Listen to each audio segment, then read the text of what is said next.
जय हिंद मित्रांनो, मी दीपक पुन्हा एका निफ्टी 50 ॲनालिसिसच्या व्हिडिओमध्ये तुमचं सर्वांचं खूप स्वागत आहे. तर मित्रांनो, आज निफ्टीचा फायनल क्लोज झालेला आहे 21,182 वरती. 21,182 वरती निफ्टीने आजच्या दिवशी या ठिकाणी फायनल क्लोज दिला. तर आजच्या दिवशी पण आपल्याला मार्केटमध्ये जबरदस्त तेजी बघायला मिळाली. म्हणजे मार्केट जवळजवळ प्लस 256 पॉईंटने या ठिकाणी बंद झालेलं आहे वरती. म्हणजे आजच्या दिवशी मार्केट झालेलं होतं गॅप अप ओपन. आणि कालच्या दिवशी मी तुम्हाला थोडे संकेत पण दिलेले होते की आपलं मार्केट गॅप अप पण ओपन होऊ शकतं. का होऊ शकतं? फेड मीटिंग म्हणजे जसं आपली सेंट्रल बँक असते बघा, RBI ही आपल्या देशाची सेंट्रल बँक, तशीच अमेरिकेची सेंट्रल बँक म्हटली की ती फेडरल रिझर्व्ह असते.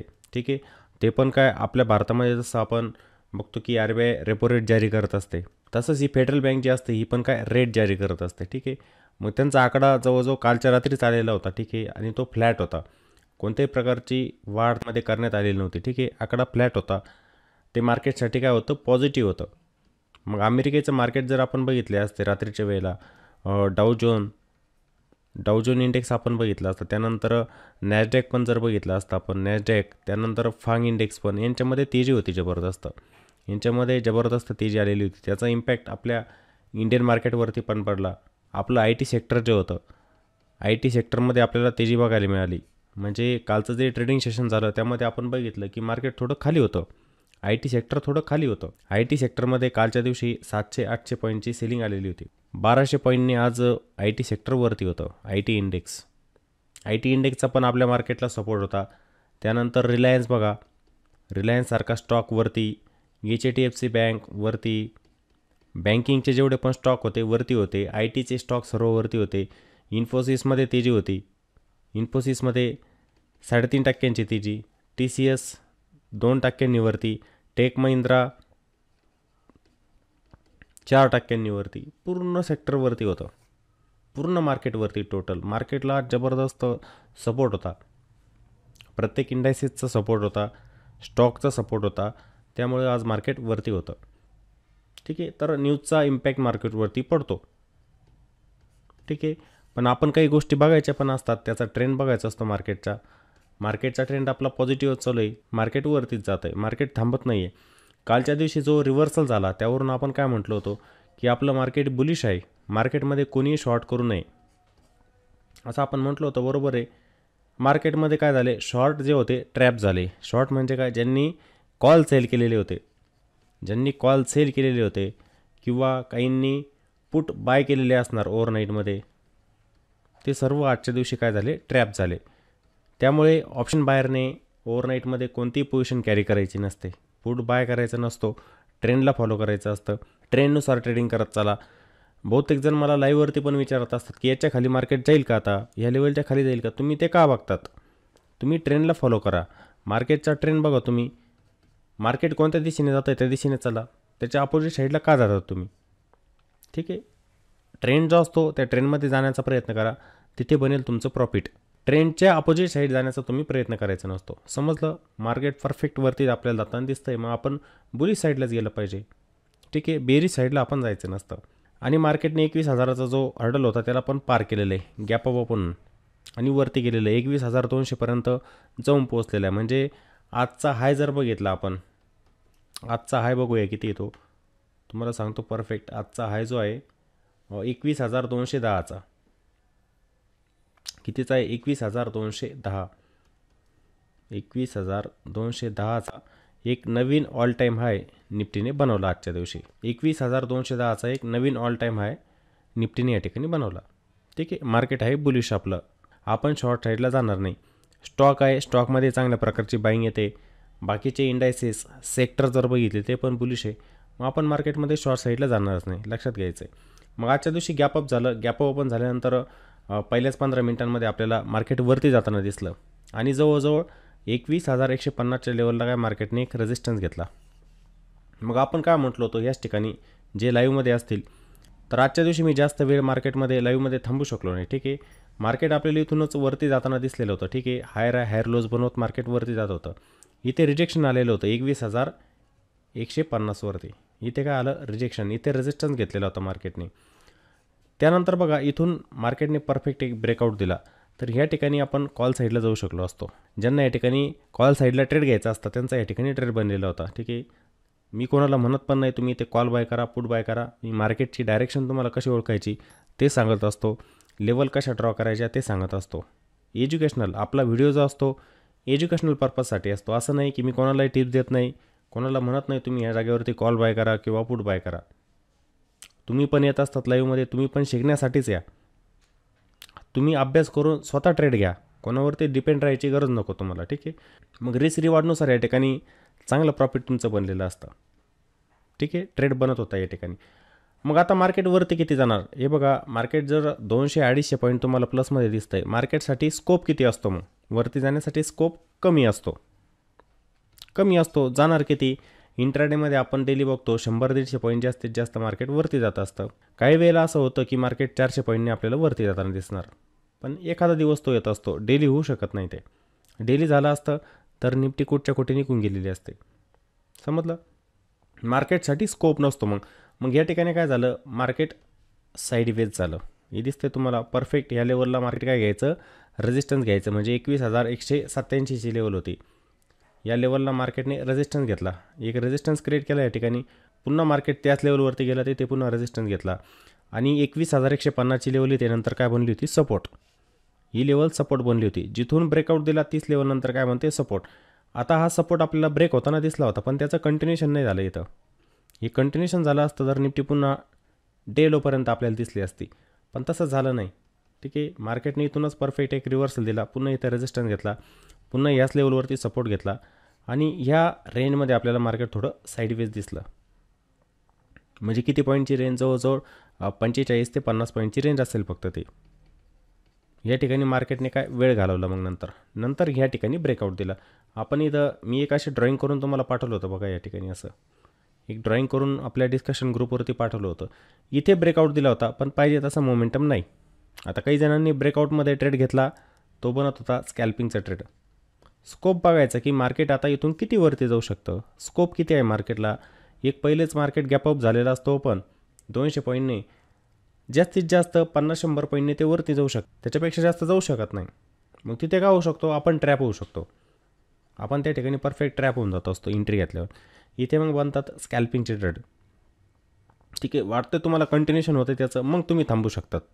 नाहीतर जेवढं प्रॉफिट तुम्हाला मिळत असतं तेवढं घेऊन तुम्ही बाहेर पडायचं असतं, थांबायची गरज नसते. ठीक आहे, इथं मोमेंटम काय स्लो झालेला होता मार्केटचा. हे बघा, मार्केट मग स्लोली या ठिकाणी खाली यायला लागलं. शेवटच्या 10-15 मिनिटांमध्ये फक्त इथे एक ब्रेकआउट दिलेला होता, म्हणजे फ्लॅग फॉर्मेशन तयार झालं आणि त्याचा ब्रेकआउट दिला इथे. समजलं?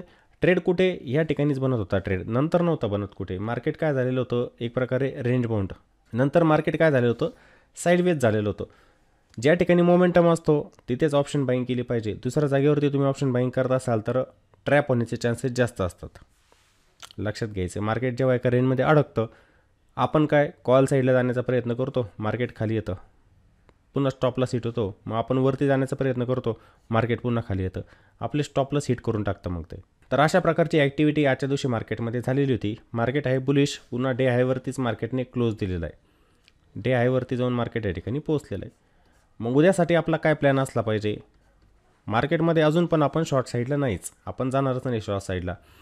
आपण शॉर्ट साईडला जाणारच नाही. इंट्राडेमध्ये जेव्हा आपल्याला एक ट्रेंड लक्षात येईल की मार्केट थोडं निगेटिव्ह होतं आहे, मग तो ट्रेंड बघून आपण निगेटिव्ह साईडला जाऊ शकतो. पण मार्केट आहे बुलिश, जर आपल्याला काही प्रायजेक्शन बघायला मिळाले तर आपण बुलिश साईडलाच जाणार. मग जर मार्केट फ्लॅट ओपन झालं, समजा उद्याच्या दिवशी 20,200च्या आसपास इथे फ्लॅट जर ओपन झालं, तर मग जेव्हा मार्केट ह्या रेजिस्टन्सला ब्रेक करेल, म्हणजे पुन्हा 21,200च्या वरती सस्टेन व्हायला लागेल मार्केट, पुन्हा एक अपमूव्ह मार्केटमध्ये या ठिकाणी येऊ शकतो. म्हणजे मार्केटसाठी जो हर्डल आहे आता ऑल टाईम हाय बनलेला हीच लेवल 21,210, ही लेवल ऑल टाईम आहे. हीच आपल्यासाठी काय असणार, रेजिस्टन्स. हीच लेवल आपल्यासाठी असणार रेजिस्टन्स. मार्केट जेव्हा ह्या रेजिस्टन्सला ब्रेक करून जायला लागेल आणि त्या लेवलवरती सस्टेन व्हायला लागेल, तेव्हाच आपला एक ट्रेड बनू शकतो कॉल साईडला. आता टार्गेट कसं घ्यायचं, रिस्क रिवॉर्डनुसार. आता रिस्क रिवॉर्डनुसार का घ्यायचं, आपल्यासाठी रेजिस्टन्स कोणताच नाही आहे वरती. निफ्टीमध्ये कोणताच रेजिस्टन्स नाही वरती की आपण तिथपर्यंत आपलं टार्गेट डिसाईड करू शकतो. रेजिस्टन्स नाही आहे वरती. मग आपण या ठिकाणी जो ऑप्शनमध्ये स्टॉप लॉस लावलेला असतो, ऑप्शनमध्ये समजा तुम्ही ऑप्शनमध्ये लावला 15 पॉईंटचा स्टॉप लॉस, मग तुमचं टार्गेट पण असलं पाहिजे ऑप्शनमध्ये 15 पॉईंटचं. 15 रुपयांचं तुमचं काय असलं पाहिजे, टार्गेट असलं पाहिजे. पॉईंट लिहिले मी, 15 रुपये तुम्ही स्टॉप लॉस लिहू शकता तिथे. 15 रुपयांचं तुमचं टार्गेट असलं पाहिजे. म्हणजे रिस्क किती तुमची 750 रुपयांची. निफ्टीमध्ये 15 पॉईंट म्हणजे किती झाले, 750 रुपये. मग तुमचे 750 रुपयांची रिस्क किंवा 750 रुपयांचं प्रॉफिट असं डिसाईड करून घेतलं पाहिजे. जो पण तुमचा स्टॉप लॉस असेल, मग तो 10 रुपयांचा असू शकतो, 8 रुपयांचा असू शकतो किंवा 15 रुपयांचा असू शकतो, कोणताही असू द्या. त्या रिस्क रिवॉर्डनुसार इथे काम करा. नाहीतर तुम्ही एक मोठा ट्रेंड बघायला जाल, प्रत्येक दिवसाला तुम्हाला ट्रेंडिंग मार्केट मिळणार नाही.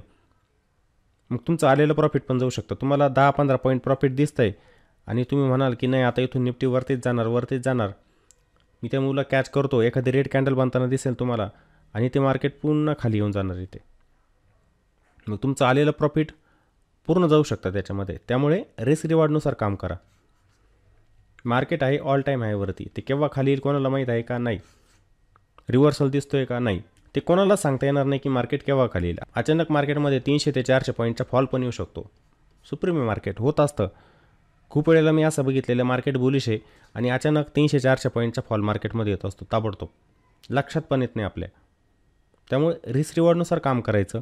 जेवढी तुम्ही रिस्क घेताय तेवढं प्रॉफिट घेण्याचा नक्की प्रयत्न केला पाहिजे. ठीक आहे. तर मार्केट जेव्हा आजच्या हायला ब्रेक करायला लागेल आणि त्या ठिकाणी सस्टेन होईल, आपला पुन्हा एक कॉल साईडचा ट्रेड इथं बनवू शकतो. आपण जाऊ शकतो कॉल साईडला. इथे गॅपअप झालं ओपन समजा, आजकाल मार्केटमध्ये गॅपअप जास्त होतं आहे. गॅपअपला चेस करू नका. ठीक आहे. जसं आज पण आहे, जेव्हा एक डायरेक्शन लक्षात येईल तुम्हाला, ट्रेंड लक्षात येईल, तेव्हाच तुम्ही ट्रेड बनवला पाहिजे. असं नाही की पहिली कॅन्डल तुम्हाला मोठी दिसते म्हणून तुम्ही त्याच्यामध्ये कॉल साईडला गेलं, ती चुकी करायची नाही. एक परफेक्ट, जसं आज आपण म्हटलो होतो ना लाईव्हवरती की हे ट्रेंड दिसतोय अपसाईडचा, मग आपण इथे कॉल साईडला जाऊ शकतो. मी सांगत नसतो लेवल कोणाला, ठीक आहे, ड्रॉईंग वगैरे करत असतो पण सांगत नाही कोणाला. तशाच प्रकारे मग मार्केट जर गॅपअप झालं ओपन, तुम्हाला वाटतंय ट्रेंडिंग देऊ शकतं, अप ट्रेंडमध्ये जाताना दिसतंय, तिथे बनवायचा कॉल साईडला ट्रेड आपण. किंवा मार्केट जर सुरुवातीलाच खाली आलं तर आजचा डे हाय हा मार्केटसाठी बनेल सपोर्ट. मग या ठिकाणी रिव्हर्सल काही बघायला मिळालं तर आपण इथे कॉल साईडला पण जाण्याचा प्रयत्न करू शकतो, पण रिव्हर्सलनुसार, असं डायरेक्ट नाही. काही रिव्हर्सल पॅटर्न बनतो आहे का किंवा काही कॅन्डलस्टिक पॅटर्न बनतो आहे का त्या ठिकाणी, तो बघून आपण मग कॉल साईडला जाण्याचा प्रयत्न केला पाहिजे. अंदाजे ट्रेडिंग करायचीच नाही, रँडम ट्रेडिंग आपण त्याला म्हणतो. रँडम ट्रेडिंग आपण करायचीच नसते. प्रॉपर लॉजिक असलं पाहिजे. जो पण तुम्ही ट्रेड घ्याल त्यामागे काही ना काही लॉजिक असलं पाहिजे. ते लॉजिक बघून तुम्ही ट्रेड घ्यायचं आहे. समजलं. गॅपअपला पण चेस करू नका. त्या ठिकाणी ट्रेंड बघा. मार्केटला थोडा वेळ घालू द्या, 20-25 मिनटे घालू द्या वेळ. जेव्हा मार्केटची एक डायरेक्शन तुम्हाला लक्षात येईल तेव्हाच त्या ठिकाणी आपला ट्रेड डिप्लॉय झाला पाहिजे. हे तर झालं कॉल साईडचं. मग आपण पुट साईडला केव्हा जाणार आहे? पुट साईडला ट्रेड आपला बनेल 21,150च्या खाली. जेव्हा मार्केट 21,150च्या खाली यायला लागेल तेव्हाच आपण पुट बाय करू शकतो. ही जी लेवल दिसते तुम्हाला, आज पण बघा मार्केटने प्रयत्न केला खाली येण्याचा, पण मी ते म्हणत असतो ना की ब्रेकडाऊनला ताबडतोब कधी एंट्री घ्यायची नाही. जेव्हा मार्केट इथं पुलबॅक देऊन जर खाली जात असेल तर मग आपला ट्रेड बनला पाहिजे. तिथे आपलं प्रॉफिट बनतं. मोमेंटम फास्ट असतो तिथं.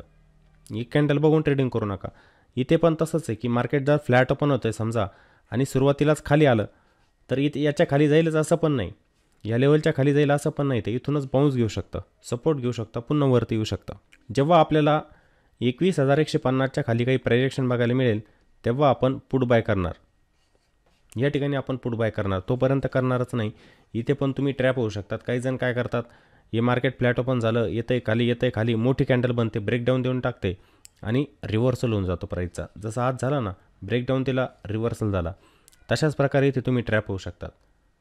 प्रॉपर पुलबॅकची वाट बघायची असते. पुलबॅक जेव्हा मार्केट पुलबॅक देऊन खाली जातं, मोमेंटम फास्ट असतो आणि मिळणारं प्रॉफिट पण आपल्याला चांगलं असतं. स्टॉपला छोटा, प्रॉफिट जास्त. इथून जर मार्केट खाली गेलं, समजा इथे जर ब्रेकडाऊन दिला मार्केटने, तर आपल्याला मार्केट दिसू शकतं 60 ते 70 पॉईंटचा फॉल बघायला मिळू शकतो. म्हणजे मार्केट 21,080च्या आसपास इथे येऊ शकतं. म्हणजे आजचा डे लो मार्केटसाठी बनेल मग सपोर्ट. इथपर्यंत मार्केट शार्प खाली येऊ शकतं. इथे जर तुमचा ट्रेड बनला तर मिळणारा प्रॉफिट चांगला असणार. मोमेंटम फास्ट असणार या ठिकाणी. मोमेंटम, ठीक आहे. ही लेवल सपोर्ट आहे, लक्षात ठेवा. 21,150ची याच्या खाली जेव्हा मार्केट जाईल तेव्हाच आपला ट्रेड बनू शकतो. वरती आजचा हाय हा हाय ब्रेक झाला, याच्यावरती मार्केट जर सस्टेन झालं तर एक पुन्हा अपमूव मार्केटमध्ये येऊ शकतो. मार्केटची डायरेक्शन ओळखण्याचा प्रयत्न करायचा, चार्टवरती ड्रॉईंग करत चालायचं. जेवढं तुम्ही ड्रॉईंग कराल ते तुमच्या फायद्याचं असतं. हे बघा, इथून ट्रेंडला ओळखायचं आहे, तुम्ही अशी ट्रेंड लाईन पण ड्रॉ करू शकतात. आता तुम्ही जर इथे लाईन ड्रॉ केली असते अशा प्रकारचे, हे बघा, हे 2 स्विंग होते. समजा हा नव्हता बनलेला स्विंग, हा नंतर बनला, हे दिसतंय तुम्हाला. इथे हा एक स्विंग, इथे हा स्विंग, इथे पण होता, पण याच्या खाली जायचं का मार्केट? जात नव्हती, तर कॅन्डलला शॅडो बनायच्या. करा निरीक्षण या ठिकाणी. हे जे मार्केट जायचं वरती, इथे येऊन सपोर्ट घ्यायचा, वरती जायचं. इथे पण फ्लॅट ओपन झालं, तुम्ही म्हणाल की ट्रेंड लाईनचा ब्रेकडाऊन झालेला आहे आणि मी शॉर्ट करतो. शॉर्ट करायला जाल तिथूनच रिव्हर्स होईल मार्केटचा आणि तुम्ही ट्रॅप ऑल परफेक्ट. ठीक आहे, एक परफेक्ट पुट साईडचा ट्रेड याच्या खालीच बनणार. तुम्हाला स्कॅल्पिंग करायची करू शकतात. स्कॅल्पिंग करणं म्हणजे काय असतं? तुम्ही रनिंग कॅन्डलमध्ये जातात, 2-4 पॉईंट घेऊन त्यातून बाहेर पडतात, त्याला स्कॅल्पिंग म्हणत असतात. छोटे पॉईंट घेऊन बाहेर पडणं. ऑप्शनमध्ये 4-5 रुपये मिळत असतील तुम्हाला, ते घेऊन बाहेर पडणं, थांबायची गरज नाही, त्यालाच म्हणतात स्कॅल्पिंग. समजलं? प्रत्येकजण स्कॅल्पिंग करू शकत नाही, ते पण एक स्किल असतं. हेवी क्वांटिटी तुम्हाला हँडल करावे लागतात. तुमच्याजवळ जर 4,000-5,000 क्वांटिटी असतील तर तुम्हाला प्रॉफिट पण मोठं दिसेल कमी पॉईंटमध्ये आणि लॉस पण तेवढाच दिसेल. तुम्ही त्याला हँडल करू शकत नाही, ते स्किल असतं. क्विक ॲक्शन त्या ठिकाणी व्हायला पाहिजे, क्विक, ताबडतोब. ब्रेकडाऊन दिला, तुमची एंट्री झाली पाहिजे, प्रॉफिट बुक करून तुम्ही बाहेर पण पडले पाहिजे, एवढी क्विक ॲक्शन तुमची व्हायला पाहिजे. समजलं? तर ही लेवल लक्षात ठेवायची. याच्या खाली आपला परफेक्ट ट्रेड बनेल पुट साईडला 21,150च्या खाली. त्यामुळे ट्रेड घेत असताना तुम्ही लेवल बघून ट्रेड घेत चाला. ठीक आहे, लेवल असतात, लेवल खूप महत्त्वाचे आहे. Supply, demand zone, support, resistance, trend, हे तुम्हाला ओळखता आलं पाहिजे. कॅन्डलची मुवमेंट, कॅन्डल कशी बनते, तिला शॅडो बनते का, सॉलिड बनते का कॅन्डल, बुलिश आहे का, व्हॉल्यूम आहे का त्याच्यामध्ये, या सर्व गोष्टींचं ऑब्झर्वेशन तुम्ही करायचं असतं आणि नंतर तुम्ही ट्रेड डिप्लॉय करायचा असतो. आणि ट्रेड घेताना स्टॉपलॉसचा वापर करायचाच. मनात कधी स्टॉपलॉस पकडू नका. मार्केट माहिती ना तुम्हाला कसं असतं, एक वेळेला शार्प अप मूव देईल तर ते खाली पण येत असतं. तसंच आपली रिस्क आपल्याला माहीत असले पाहिजे, मला किती रिस्क घ्यायची एका ट्रेडमध्ये, त्यानुसार स्टॉपलॉसचा वापर करत चला. समजलं? मनात स्टॉपलॉस पकडायचं नाही. तर निफ्टीमध्ये तुम्हाला आता महत्त्वाचे लेवल समजलेले असतील, कोणत्या लेवलला आपण बाय करायचं आणि कोणत्या लेवलला सेल करायचं. आणि मित्रांनो, व्हिडिओ आवडलेला असेल तर व्हिडिओला नक्की लाईक करायचं आहे आणि व्हिडिओला कॉमेंट पण करत चला. बहुतेक जणांनी कॉमेंट करणं बंद केलेलं आहे. ठीक आहे, व्हिडिओ जर आवडत असेल तर लाईक आणि कॉमेंट पण करत चला आणि व्हिडिओला जास्तीत जास्त शेअर पण करत चला. चला तर मग पुन्हा भेटू एका नवीन व्हिडिओमध्ये. जय हिंद.